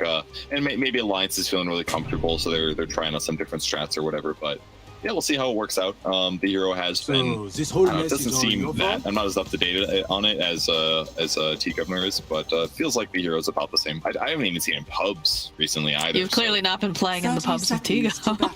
Yeah. How do you feel about the OD though? Because that's a big question mark to me too. Because we've got kind of a greedy feeling draft. Unless is OD played a bit differently now? Like a shark. Well, I would say OD in some ways isn't greedy in a sense because OD is does not have good AoE. You can't push out lanes very fast. You can't farm very fast. You're good at taking towers and getting solo kills. But past that, you kind of fall off comparison to other semi carries. So we'll see how it turns out. But his mid lane should be all right, especially against Mars. That's kind of cool. Because you can guarantee last hits by banishing him. You also do pure damage, which ignores his damage block, I think. Block a portion of each physical attack. Yeah, so the pure is going to go through. The physical component will be partially blocked, but yeah. So OD should be good there. It also provides save if somebody gets comboed by Mars. You can banish them to keep covered. So there's lots of cool things that OD can do here for sure. So why have we not seen more of him then? If you're praising him in this respect, I'm talking about his good parts. Like I said earlier, he cannot push well. If you lose your lane, you're gonna have a bad time because and once you get Meteor Hammer, you need to do banish Meteor Hammer kills. If you aren't successful with those first couple kills, you end up falling behind. You don't snowball as hard, and the whole game gets harder because then you don't farm as fast. And that's why he was really popular. I think in the first DPC season, especially in NA, just because he was very good at winning lanes, but they reduced some of his base stats a little bit. Has been killed. The instant courier stack. This is why you pick Spirit Breaker, as the T-Gov is saying backstage right now. I'm not hearing any yay or hurrah coming out of this, so I don't think that's what he's saying, but... Okay. He has weaknesses, basically, right. but you know, there's good things about him as well, so certainly he can be situational, so excited to see if Stormstormer can make him. Are they just cutting all the trees down below? Just the entire time here? Oh yeah, that's a very good thing to do when you're dealing with Triple. Yeah. You don't want to let him approach you or get close. He's got huge base damage. You want to know when he's about to jump on you, basically. He's got Leech Seed here. Very low mana cost. Very good trading skill. You deal damage to them, they heal you as well. So it's just you're always going to win trades unless you're doing like a 2v1. So definitely been seeing more and more of this hero cropping up recently. The ability to save your towers and sometimes save your teammates too always feels pretty nice. Plus the great fun. magic and the overgrowth being able to go through the BKBs and whatnot. Yeah, that's really good, especially against heroes like Jug that can interrupt his spin TP or something like that. Really effective. At least until Manta comes out, of course. Yeah, Tree's just great for delaying the game, basically. You lane very strong, and then you delay your towers dying. And ideally, that transitions you to a period where your objectives die a bit slower. This buys you time to hit neutral camps, try camps, that kind of thing, get Medusa that farm period of the game, and then everything will follow normally after that. Not the flashiest of heroes, of course, but definitely gets the job done, and feels pretty nice sitting in this meta currently. But you have to be patient, right? Yeah, you do. You have to be patient. You have to be a little bit careful in the laning stage. You're strong, but you have to not die too much because then you lose your laning advantage and then it just doesn't feel good anymore. Maybe. Yes, 4 actually, yeah. That's Surge? No. Ace will get the first blood. The rotation over does a lot of damage. Level 1 Surge, pretty long cooldown, 19 seconds, so Tofu runs him down and they get a big kill. That was nice. Drops the line. That's the best one. Radiant structures are Leech Seed, Hound's can take a lot of damage. He does have Tranquil Boots though, so he will heal back up through this. He'll be fine. This middle lane seems to be going over more towards the Mars here for the time being. 23 and 6 currently on Limp, and then of course the OD sitting at 15. No denies though. That's probably mostly because Limp has skills that he can get last hits with, basically. He's got two tools. He's got God's Rebuke and he has Spear Mars. OD could banish something, or he oh my gosh, Courier? There it is. That is why you pick Spirit Breaker, guys, right there. Look at that snipe. Incredible. The second one. Any other hero with boots as well, but also Spirit Breaker. Is there a bounty hunter in this game? DNZ, is that you? Oh, another one. Oh, that's good. Oh my. Look at all that regen, the wards too. As far as be careful though, he's being plinked away here by Ace. Very, very low there. That's like 800 net worth that's going to sit in the fountain for a minute and a half. Region's expensive now, man. It is. I'm is a Ramp Basilius and lots of other things that'll hurt him. It was a easy. Fight though. I don't think it's gonna go well. No. Okay, oh no, they're chasing after Ace. There's not much mana left here as S4 trying to just get this value off here with the Iron Shell. They'll turn their attention over here to Tofu. Need a little bit more damage, and it doesn't look like they quite... Oh, that Iron Shell is ticking pretty low, but not quite far enough. I think Ace should have fought them, honestly. Give me more! Like, Leech is busted. It's level 2 Leech. That would heal both heroes. It's like actually kind of incredible. 5 seconds is 150 damage and 150 heal for both heroes. Maybe could have won if he fought to the death, but either way, stays alive. Tofu's Leech Seed paying off. I'm sure he really wishes that he had that Salve that got sniped now, so he could heal either of these guys back up. Here comes the charge back in, or the guy in shell. They are. Here they go. Pressure on Ace bottom. Dire's structures are fortified. Oh, we're looking at top. Yeah, all right. Purge, I've been asked to request that you unmute yourself, please, in the Discord. Oh. They're trying to whisper sweet nothings into your ear, and they can't do it. It's all good now. Look at look at. Talk anymore though. I'm offended. You pointed out that I made a mistake again. It's all good, dude. But yeah, you know, it's funny because we do have, you know, very aggressive moves going on in the bottom lane especially, but have not seen many kills just yet here. Stabilize, play safe, get farm. It's a lot of sits on that. Holy crap, 41 right now. And 13 denies. Don't forget. I mean, he's legitimately, he might get killed. Okay, gets banished, so he'll be all right. It's fine though. But it's scary. Like, if he just wins, I mean, he's a level ahead of OD. Oh. Hello, double damage. That's a good one. That is indeed. Question is, does he try to make a play here? Yeah, he absolutely does. Spear doesn't miss as Hanskin pops him over here a little bit outside of the wall, so perhaps a little bit of a snafu here, as now Limp will force to use the God's Rebuke, gets slowed down by Tofu. So, yeah, Spirit Breaker, the synergies may be a little bit off here. Another nice spear, though, here. Limp, he kind of wants to go in here. Does have the Spirit Breaker nearby. Again in 3, but either way, they're doing great. Nice level advantage for Limp right now. He's going to steal the enemy bounty rune. Tofu protects him, of course. They'll deward a sentry here, no big deal. Gonna make a play here, top, that feels like, yeah. Limp, they can see themselves alive. The spear off to the side, too, over onto Rasmus. He's gonna have to swashbuckle himself away, but the gank squad coming out from Alliance. They've got the aggression, and down will go the Pangolier. Dire's middle tower is under attack. Not the hero they wanted. He goes down. Support stays alive. There's the Meteor Hammer pressure finally coming out. So the nice thing about Limp leaving the lane is it allows OD to do this despite the slightly weaker laning stage. And once he gets boots and treads, this will all be better pressure. He's got Hammer and 8. If Limp goes up too far, he could get caught here, but he'll be safe, I'm sure. Just gonna spear away the creeps. Oh, was this another courier snipe coming? Oh my god, Hanskin! Oh, he did see it. My only regret is that if I was mute on Discord, I don't know if T got to hear me getting real hyped about Spirit Breaker all early game. I don't know. I hope he did. I think he knows that in spirit, you know? Radiant are scanning. He could feel your hype. That's good. It's gonna go and boop Stormer over here as Limp gets himself that haste over top. Do have to be careful though because they've got plenty of slows and stuns coming out here from the dynamic duo of Tofu and Stormer. So Hanskin will pay for that with his life. But look at this. This is the fastest fish he ever did see here. Chasing down Gilgir, even going for the arena. That is some cute armor you got there from the Triad, but it's not gonna protect you from the God of War. What's the difference? But then the ulti came out and it was way too much magic damage. Limp running in mid now. Stormer does have his combo ready though. That was basically what Spirit Breaker was playing on. Hey, maybe his Meteor Hammer isn't up. It's a pretty long cooldown and you have to use it to push waves, so sometimes it's not ready, but got punished for it. It's making OD's game a lot better here, but everybody on Alliance, they all know how the OD build works. It was so popular for a long time. We all got experience playing against it in pubs. You know who's having a nice time though? Ace. Who? Ace is having a nice time. He's hitting creeps, World is pretty calm in his lane. He doesn't have a Spirit Breaker running out of space. I say this as do have the Spirit Breaker running out of space with, of course, the Ancient Apparitions. So they'll start off with that Living Armor. The TPs are coming out, though. They have to be careful. Right? You can see they're backing off on the side of Alliance.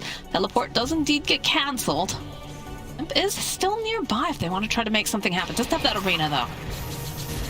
Not sure why Limp wasn't there. I saw they all smoked. He was a little bit more to the east, but a little unfortunate that they missed that. Huntskin just sticking around here. So I feel like if Limp is there at the start of that, they definitely get the kill. Well, he didn't have the arena, though. Do you think it's still...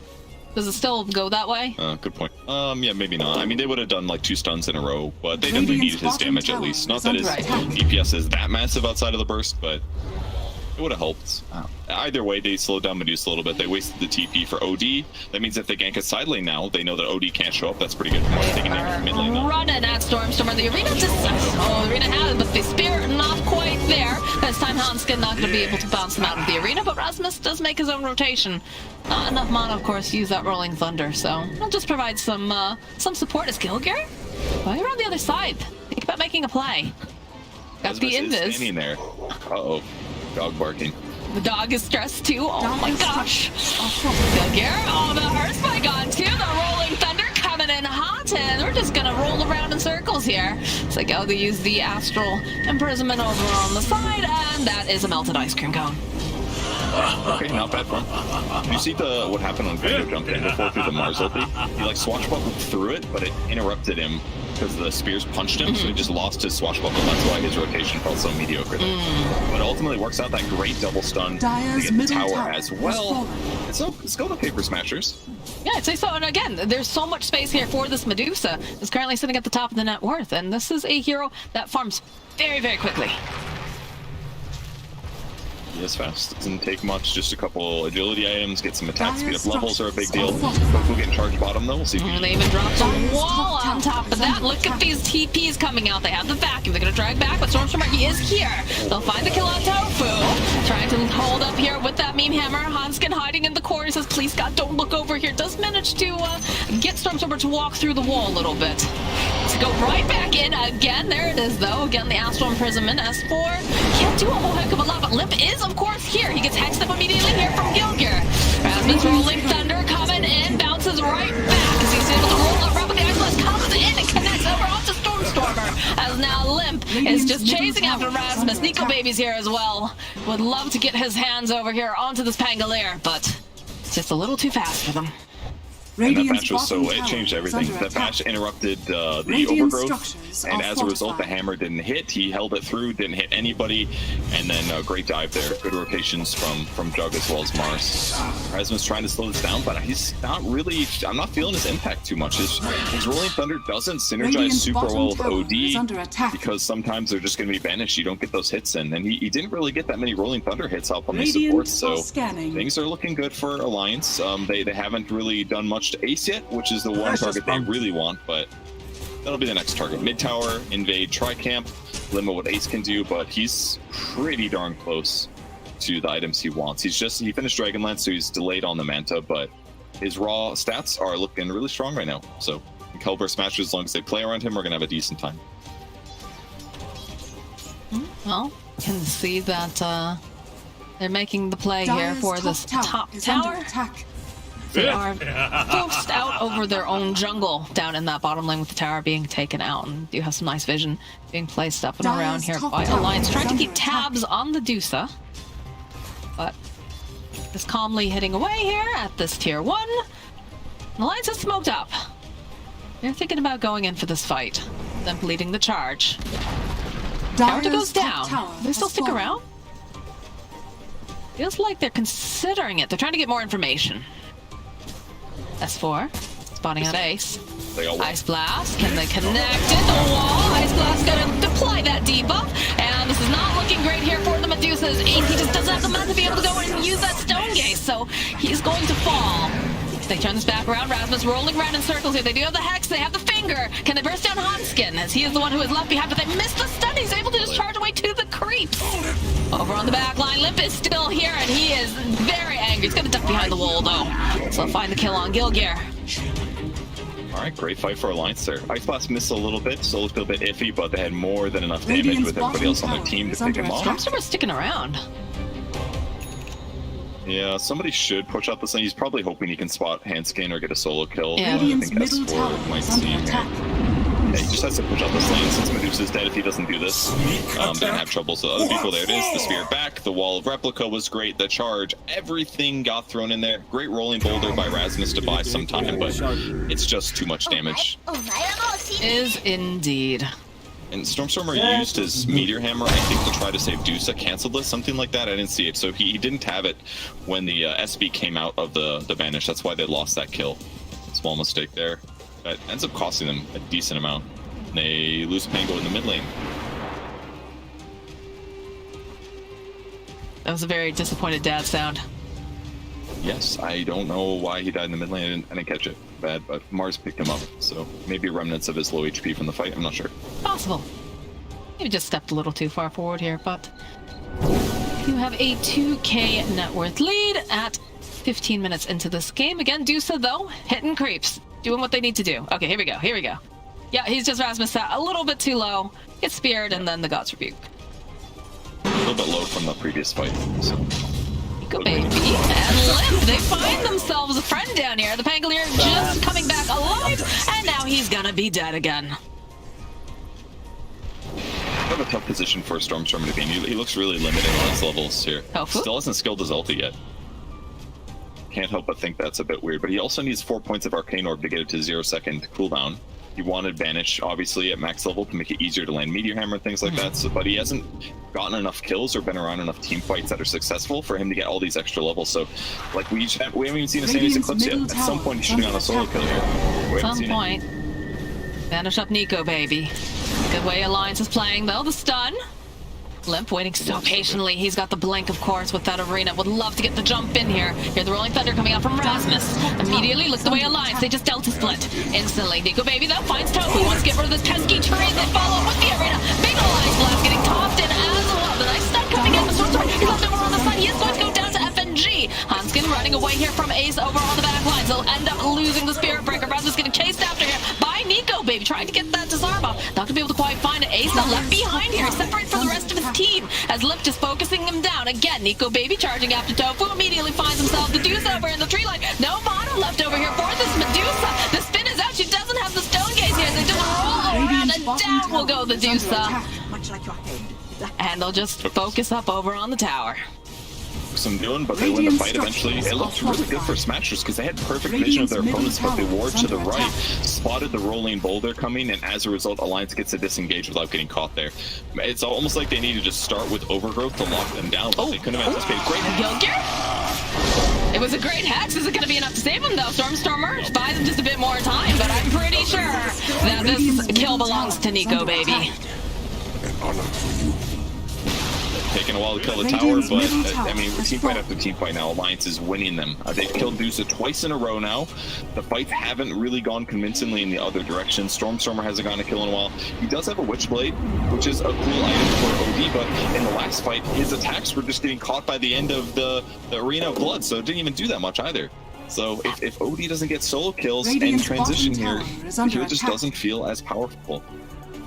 Yeah, do you know, has Cellbear Smashers been running the OD at all in any of their drafts recently, or is this purely a pickup because they see a Spirit Breaker and they're like, well, we got to protect someone in the middle lane? Yeah, could be something like that. Hey, we can have a core that also has save, and he'll be safe against the Spirit Breaker. And we don't have to worry about that lane. It could be stuff like that. But the downside is that they haven't been able to punish with it. They haven't gotten kills, and he's done some stuff in team fights. But if you're not turning kills out in team fights, then you're not getting some advantage back whenever you lose objective. Yeah, on paper, in theory, it sounds pretty good, but it has been struggling a bit with also the aggression coming out from the side of Alliance. So look at this vision coming out from the side of Alliance too. They're really just trying to invade here, trying to keep tabs on anyone who's moving around. Nice deep ward here placed. We'll spot out Tofu just making his own rotations, and they do throw one over on the triangle. From Stormer, Ice Blast coming in. It's gonna knock him off to the side a little bit, but should be able to still. Oh, he drops a hammer. It's not enough to take down Hanskin though, because Limp's coming right back up again. He's got to dodge out of the way. Rasmus, though, rolling on through. Wall to get the kill. As S4 in the mid lane, he drops the wall. Is he going to be able to survive? This looks pretty good here. They can turn this back around. Looks like Gilgear will go down. S4 having to be a bit careful in the top lane, though. Again, they have that banishment. They'll finally take down Hanskin as well. That was huge that he was able to survive. He was like 10 damage away from the ice ulti proccing. Raindrop absolutely saving his life there. Really big plays. Great banish on the Mars Breath, the Spear from Danger and the ultimate, and the Wishblade paying off, honestly. It's a great item on OD, and by all means, gives you armor, which is great for solo cores like this, so Omni/Red Celeste gives you int, which is great, gives you attack speed, which is great, more projectile speed, and obviously you have tons of int on OD anyway, so not as much as you used to, because now you steal mana, not int, but still, it's a great item with his high int gain, and definitely kept them alive there in that fight. Definitely value, for sure. All right. Alliance still very much the aggressors here, but only a 2k lead. Currently at about 20 minutes in. Yeah, they lost out a little bit there. That's a nice strike coming out from the Hellbear Smashers, identifying, you know, hey, we can get these pickoffs. And like you said, Purge, you wanted to see more of these pickoffs. You wanted to see, you know, some of these, not necessarily solo kills, but finding these opportunities. For sure. Yes, getting charged. And Rasmus was playing near him. They possibly anticipated that. Like, I did see Stormstormer turn his hero in anticipation of the charge, but because it was nighttime, he didn't see him in time, so it was a little bit harder. But, yeah, and now great ward vision here. It might not spot S4. It does not. They don't know he's coming just yet, but maybe they'll grab FNG. They see him with the smoke. Yeah, he's got to be very careful. Yeah, look at the skill gear. Thinking about it. Stormstormer. No. The rest of the team immediately punishing them for this as S4 jumping forward here. They've got that living armor. Gilgear, the spear comes through, and the charge is out over here onto Rasmus, who does manage to interrupt it. Stormstormer going to teleport out. They don't have any way to cancel it, but Rasmus is, of course, left behind as Tofu running for his life as well. It's like they should be able to get everybody else out. Like, I just feel like if he's playing any other mid hero, they just instantly blow up the AA there, like literally any spirit hero, etc. But the issue is that, like, you banish somebody, you wait like a second, and then you have to channel Meteor Hammer for 2.5 seconds. And if you get hit by any stun in that moment, you're like, oh my god, I should have ran, you know? And then you just die. So in that circumstance, they just had to walk away, which put them in a weird spot. On the bright side, they only lost line. Gilgear, rough KDA, 0-5 and 1, but he's almost got Blink Dagger. And frankly, if he just gets Blink and helps start fights or casts at least all of his spells before he dies, I'm pretty happy with his performance. Like, they just gotta keep Medusa alive, keep getting items. Choo-choo! Here comes Hanskin. They'll go and use the Overgrowth to buy Tofu a bit more time. Ice Blast gets tossed. That doesn't quite connect, but all of this damage will. Are fortified. Yep, one for Solar Crest, doesn't have the shard yet, thus very easy to catch when he goes for the split push. Really nice to have SB in that case. If it was old Nature's Prophet, you just put like Tinker Wards down, you just don't see him. TP coming out here from Limp. Well, they're gonna try. The arena, he's got the spear immediately, and they're gonna have to charge out as well. He does end up using that arena. They go and they drop the hammer, but they drop the wall on top of it too, and they drag everybody back into the beautiful vacuum. So Rasmus will fall, and Stormstormer will go down right after him. Ace teleporting out, not gonna be able to quite get their hands on this Medusa this time around. Gilgear does finish up that Blink Dagger finally, and is hightailing it out of the area. He's just so confident. He's got 4 points in his Bulwark now, so he's taking almost no physical damage. He had an Essence Ring. He didn't even use his BKB, even though he had it. Oh, Gilgear, the spear forward immediately. Hanskin is here. Can they turn this around? Hanskin's taking a lot of damage under the attack, plus with that finger. Not quite enough as the Omni Slash is coming through. Tofu will fall. The spin coming out now. Nico Baby just gonna back off since the Stone Gaze has been popped. And they did just pick up the Aghanim Scepter here for Ace as well, so that's a big item for this Medusa. Radiant's yep, and S4 has his also finished mech first, has Ags, basically giving HP to his allies and more HP when he uses mech. It's the only reason Spirit Breaker lived there, I'm pretty sure. Good backup by that. So the prep continues for Alliance. 5k advantage now. They're on the enemy side of the map. No access to tri-camps. They've got it very warded up. They do have Blink on Lion. Oh, they're going to try to make a play? Too far. Rasmus is just having a fun time rolling around, you know? Yes. Sometimes it's like that. Look at this. Jungling efficiency right there. Yeah. Creep Sawyer up, right? They definitely saw that too. They saw that he went and he whiffed it. They got 5 sentries on Tofu. Let's see how many of the D wards they can get here in this area. Because there are 3 wards. One of them is pretty easy to grab. The other 2 a bit random. We'll see. Sentry is going to grab it right away. 1 out of 3. Radiant's How bottom many more tower can you is get? under attack. I mean, it's a lot of ward in the same place. In some ways, this like disincentivizes you from centering here. He is gonna go all the way though and keep checking all the spots. Because sometimes like putting 2 wards in a similar place is a great way to trick your opponents. They get one, they're like, oh nice, I got it. There's the easy one that we expect him to get. I don't think he'll get the one over by the secret shop probably. I have not seen that one before, but he may do the cliff. Yep, and that's not gonna. That's a lot of gold dedicated to just the sentries here. They still have the 2 wards. He offset it for sure. They still have the ops over there too. I didn't find. Yeah, that one's gonna probably stay there. I don't expect them to that one. Dyer's So top that could tower help. Maybe is they'll under find attack. Hellbearers grouping up for Roche or something like that. Smoke up over here on the side of Alliance. Sea Storm Sword, they do win the sphere, but they should be able to push him towards the wall again as the follow-up. The cavalry's here. You have to be careful, Gilgear. Trying to get into position, trying to perhaps. Nah, they just realize, alright, Stormer. Sorry, mate, you're dead. It's really hard to be OD in this circumstance. He's queuing up a 4-step, but it's like if the Mars ulti comes down, he's just caught. He either needs BKB, maybe he'll do BKB first. Feels like the Ogre Axe, but it's tough. He gets Mars ulti, he's committed, and SP's going to be there too. It's like you're never going to win those fights. If they can slow down the Roche at least, but I don't. I mean, yeah, you don't want to go rolling into that. In fact, they spot out Giger because of the nice. Okay, it's a good spike here. Whiffs the sphere. Houndskins, though, very, very speedy. Nice Yules, though, will interrupt for now, and it looks like Alliance, they will back off, but you know what that means? Nico Baby gets himself an Aegis, as Houndskin immediately gets turned to stone, is chasing after Ace. Nico Baby, though, running after Ace right now. Immediately, the follow-up, they've got a nice one, they've got the BKBs, as well as Rasmus just rolling on through here, trying to make as much chaos as possible, as Ace is managing to just walk away, but oh, they're backing over here, onto the wall, they follow up with the arena, they're forced to walk through again, as there it is, there's that Stone Gaze running right back, and Nico Baby on the back line, he's somehow still alive, as Topher goes in, FNG also full, Nico Baby somehow still alive, he's gonna be able to get the kill off, they do, and that's gonna be the Aegis getting popped. The buybacks are coming out though now for Hellbear Smashes, Lion and that Treant coming back in, but Nico Baby's got his eyes on the prize, he wants Stormer, and he's just not gonna be able to quite find it in time as Gilgear turns back around, can they get this kill over to Nico Baby? Yes they do! What a fight. That Observer Ward paid off. They got the initiation online, but he defended himself so well there. And they were luckily able to stay out of the wall. Medusa got to the left. That spear from Limp actually really messed up the fight, in my opinion. I think he thought there was going to be a tree there or something, but they all got shredded. He got pushed all the way away from their BKB cores, and the nice thing was that Ace had not popped his BKB yet at that moment, so fight worked out. He's got Shard as well in the Medusa, so he's throwing Mystic Snakes back every 12 seconds that somebody throws a spell at him. This could be Charge especially. I think that's the coolest thing about it. Just shoot a snake across the whole map, I guess. It just knows where Spirit Breaker is. Wants to be a Spirit Breaker, but it's just a snake, you know. Yeah, you know. Look at this. He had the vision to block that one. Then the Hex afterwards, the spear is going to miss. Radiant's bottom So he did see tower SP is under coming, attack. but either way, he reacted really well. Luckily, Are scanning. the spear did not hit. He's able to stay alive, and that bought him a lot of time and helped him take a really good fight there. They did end up having to buy back on both of the supports during that fight, but they secured themselves kill on Nico Baby, and they were also able to just remove that Aegis, so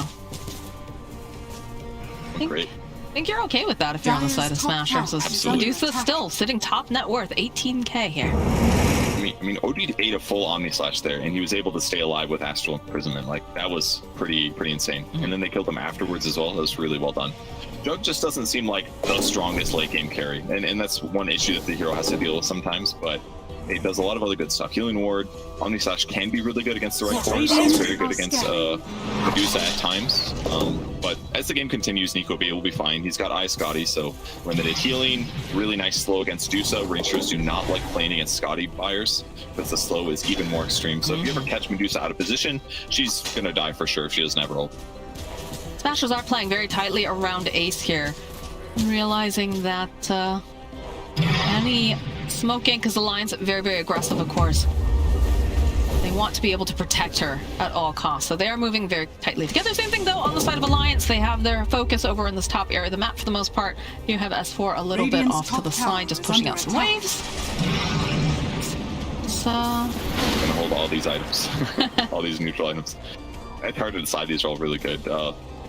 The Pupil's Gift is ridiculously good on Medusa. It gives her, like, what, 280 HP from strength, and it gives her a bunch of mana, which mana contributes to HP as well because of Medusa, so it's just like, it's like a 500 HP item or something. Like, she's going to keep it, and they'll leave the Quiver on the OD. So it gave him some nice starts with both Witchblade and Arcane Orb. They're like perfect items that reinforce each other. So let's push. Radiant structures are fortified. And they put the living armor over on that mid tower for the time being, but Radiant's middle tower is under does help a lot, actually. They don't have the best damage. That's not true. They got Deso and they have Orb of Destruction on Limp, actually. He's going to, like, one-shot the line if he gets on top of him with God's Rebuke. Line's got to be careful here. Gilga does have himself that blink now, so should be in a better position here to not immediately get blown up.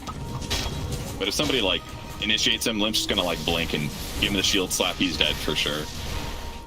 Even the tree's got to be a bit worried. He's got more HP, obviously, but not the best armor. Good control for Alliance because Roshan is not there. Basically, Smashers just don't even have to touch the tri-camp area. This is a really good way to do this. And now they've cut the mid wave and the bot wave. This is going to mean that, yeah, Alliance can keep pushing here, but it's going to allow Hellbear Smashers to potentially split push. They're going to get a Meteor Hammer on the bot tower pretty safely. They're not going to see this coming, most likely. Not that they care, probably. They just want to go high ground, basically. Wait for an opportunity where they can pick somebody off for free. Early Sentry Ward placed by Gilgard. This is really important because a lot of times supports will move forward, get a ward down there, and you don't want to deward it right now because then the enemy team's ready for you. So nice that he did this ahead of time. Now they're just trying to see who gets picked off. Well, the Rapier has been queued up. Oh god, Ace just outright buys it. Okay, I thought, we might see a little cheeky play where, you lock one piece or another. Have to be so careful, but he does manage to teleport out in the nick of time. This is a perfect time to buy Rapier, honestly. Like, especially after they won that last fight, this feels like a hopeful Rapier. That it's like, okay, we're still in it. We should just take a good fight. And frankly, the Dusa feels hard to kill. Very difficult to kill right now. Yeah, sure, Wall Repli would be okay, but, like, it can lane, like, she can fight very good against Juggernaut, against Mark. She has so much raw HP, she's not as vulnerable to bird stuff. S4. Smoke is broken over here on Tofu. Drops a ward. The Vision can see Hanskin and S4. Nico Baby making his way over as well. The positioning coming out from Smashers. Immediately, the Rolling Thunder rolling on through here. It's going to bounce around. Beautiful wall! The vacuum, they drop the hammer. Gilgard just immediately gets obliterated. As now the rest of the side of Alliance, they're trying to just avoid this Dusa for the time being. So they found themselves a Pangolier over up here onto the cliffside. There's an Omni Slash over the back line. Can they take down Ace? They take him out! There's a Rapier on the deck, my friends, as Hanskin goes down and Erasmus also falls. And that is indeed a team wipe for the Hellbear Smashers, and Nico Baby just got himself a nice, shiny new toy. In the Divine Rapier, the Blade of Alacrity. What's the best option? Man, the fight just was really well executed by Alliance. I mean, Hellbear Smashers got to initiate correctly, right? They jumped in, they got the rolling boulder on Nico Baby. Nico Baby was on the ground for a while, but they just want to finish. Jumped in, they just changed everything. There's no buyback other than the Pangolier. What can Rasmus really do here? You read it right? Yeah. The perfect call by Alliance here. Radiant's middle tower has fallen. All right, there it is. The G's get dropped. Alliance, they've done it, and they've secured themselves the top spot here for Season 2 of the Western European DPC. They're going to be feeling real good right now. Yeah, they played so good this season. I mean, they crushed last season as well. They had a really good performance in the first season. The only thing that's gone weak for Alliance was their major performance. That was the only thing that gave people pause about how they were going to do, but they did excellent both seasons of the DPC here. They get first seed. And to top it off, they got their first 2-0. Congrats to them.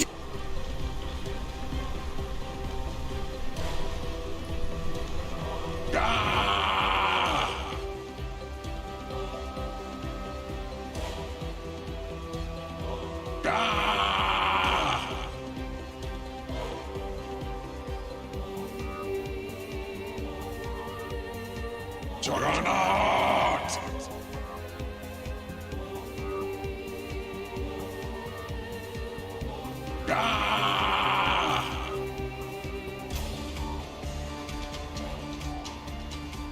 Juggernaut!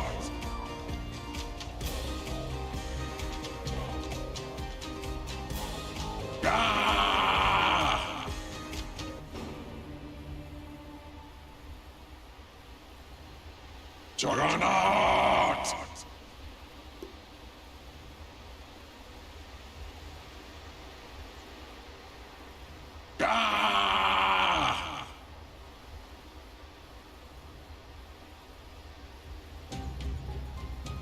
Juggernaut!